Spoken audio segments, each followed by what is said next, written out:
sol desse, mano. Tamo 4 semanas sem tomar banho de sol. Essa sessão de espancamento é recente.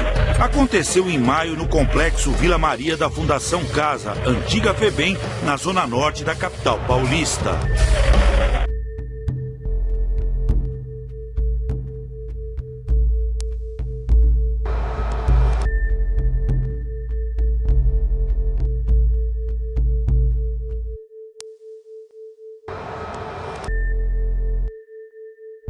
Na realidade, a curto, médio e longo prazo, só vai piorar os nossos problemas de segurança pública? É absolutamente sem sentido nós ampliarmos o já enorme contingente de presos, misturando presos de menor idade e de maior idade. Nós vamos continuar tendo uma criminalidade praticada por menores de 16 anos.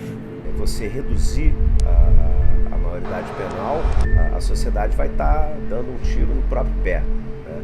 Vai estar favorecendo o aumento da criminalidade dentro desse ciclo vicioso, né? Que é, infelizmente, o nosso sistema penal. Primeiro, para que se faça uma discussão séria sobre a maioridade penal, tem que se discutir o sistema prisional brasileiro, para não ser hipócrita. Em qualquer unidade da federação, você vai ver que pelo menos 90% dos presos de qualquer presídio brasileiro são negros, pobres e favelados. Nós temos no Rio de Janeiro, por exemplo, 42 mil presos. Desses, quase a metade são presos provisórios. O que são presos provisórios? São presos que ainda não tiveram condenação contra eles. Quando eles, no final do processo, são inocentados, ou seja, 20 mil que ao final do processo não tem nenhum tipo de condenação, eles tiveram grande parte da sua vida, da sua liberdade privada, voltam para uma sociedade onde estão estigmatizados, onde são uma parcela que não tem mais como ser ressocializada, não tiveram dentro do sistema prisional nenhum tipo de treinamento ou de apoio para a sua ressocialização.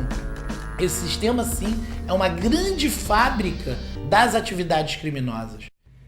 Um aspecto que é importante ressaltar também é acreditar que o adolescente que por acaso esteja envolvido em algum ato infracional, ele fica impune. Isso não é verdade. Um adolescente envolvido num ato infracional, ele é internado, hoje aqui no estado do Rio de Janeiro, no Degase. E nós estamos falando de estabelecimentos que são muito semelhantes aos estabelecimentos prisionais, em alguns aspectos até muito piores. A ideia de uma lei específica para jovens, uma punição diferenciada entre adulto e jovem, ela não tem nada a ver, ao contrário do que as pessoas pensam, elas não tem nada a ver com se a pessoa sabe o que está fazendo, compreende o que está fazendo ou não. O argumento de que a pessoa capaz de votar teria discernimento para cometer delitos, pouco importa, porque a questão aqui não é de discernimento sobre a conduta que realiza. Um menor de 10 anos pode ter perfeito discernimento sobre a conduta que realiza. Não é essa a questão. A questão é de uma opção de política criminal. Quando nós tivermos um sistema que verdadeiramente possibilite a ressocialização, eu vou discutir qual é a idade que eu vou ou não colocar o jovem nesse sistema. Enquanto nós estamos discutindo se devemos prender numa cadeia ao lado de grandes criminosos ou reduzir a maioridade penal ou não, nós não prestamos atenção nos dados, por exemplo, como do IPEA, que fala que nós temos 571 mil crianças entre 7 e 14 anos fora da escola. O que nós precisamos investir muito fortemente é, ao invés de pegar essas crianças, adolescentes, que estão na rua, que não têm acesso à educação, não têm acesso à saúde, não têm acesso a uma família estruturada, e colocá-las na prisão, é fazer o movimento inverso. É garantir para essas crianças e adolescentes uma vida com mais dignidade. Onde não há criminalidade significativa é porque houve justiça social significativa.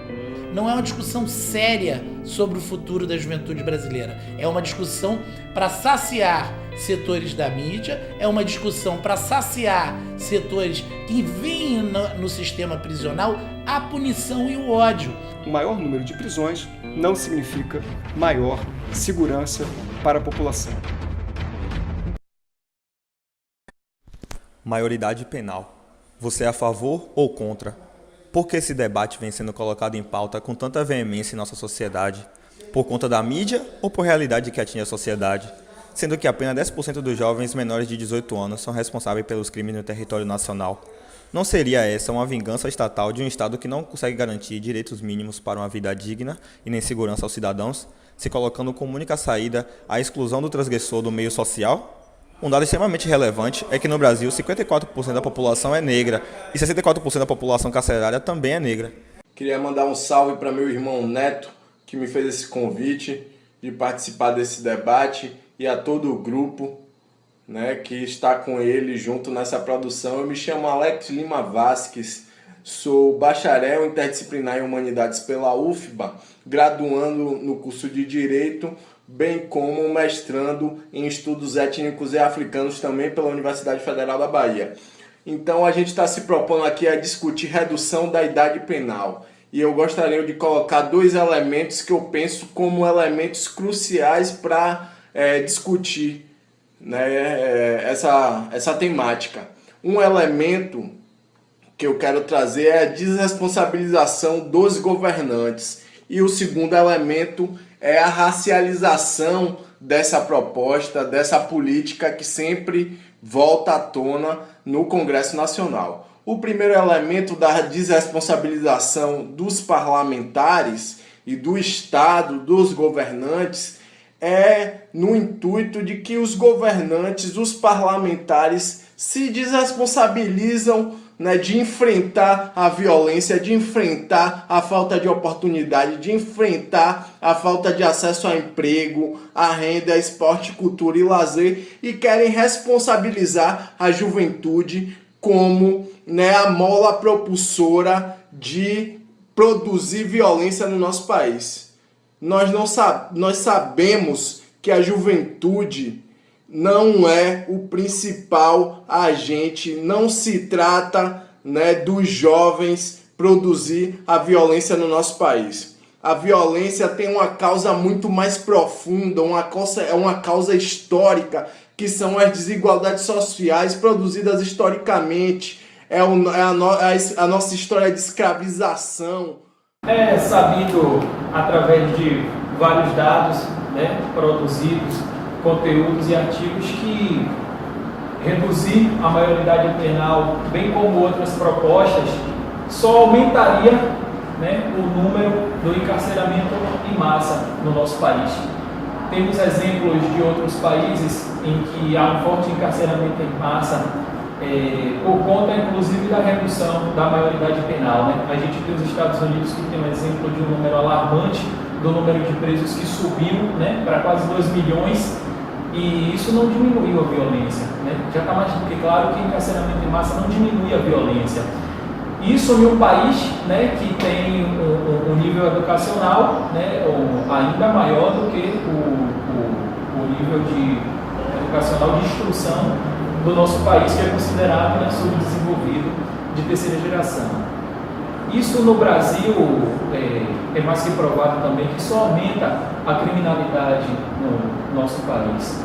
Agora, a gente tem uma política de encarceramento em massa clara, uma política de encarceramento que encarcera principalmente uma cor, uma raça, um sobrenome, uma classe social, a classe social que menos produz, a classe social que menos consome. Isso não é interessante para a lógica que a gente vive de país capitalista, né, onde o consumo fala, né, onde o poder econômico dita as regras. A gente, baseado nessa lógica, é mais interessante então a gente incluir, né, esses jovens, essas crianças, essa população vítima desse sistema carcerário, vítima desse sistema penal. É mais fácil então a gente jogar na lata do lixo do que tentar incluir, do que tentar socializar. E vamos socializar porque depois que entra nesse sistema de encarceramento e que provoca o encarceramento em massa, eles deixam, né, eles não sofrem mais um processo de ressocialização, de voltar para a sociedade. Eles são, na verdade, etiquetados. Né? Eles são etiquetados como ex-detento, que dificulta ainda mais, né, a chance de ressocializar, de voltar a viver sociedade como um cidadão, né, normal, que não passa por esse sistema. Não há condições mínimas no que tange a saúde, no que tange a garantir os direitos humanos dele, mesmo enquanto preso, mesmo enquanto detento, mesmo enquanto julgamento, que inclusive é o outro ponto que provoca o encarceramento em massa, porque a gente tem uma capacidade prisional no nosso país. Isso dados de 2014, que pode chegar a 614 mil presos no país, né? A gente tem um número de 614 mil presos quando a gente só tem limite de capacidade para prender 315. Né? A gente tem quase o dobro, né, de pessoas presas no nosso país dentro dessas condições aqui já citadas. Sendo que desses 300, né, quase a mais, 184 mil, se não me engano, ainda estão presos cumprindo pena sem ser julgado. Né? Não foram julgados ainda, não tem a pena decretada, ainda mais eles estão cumprindo pena dentro dessas condições. O meu país é meu lugar de fala.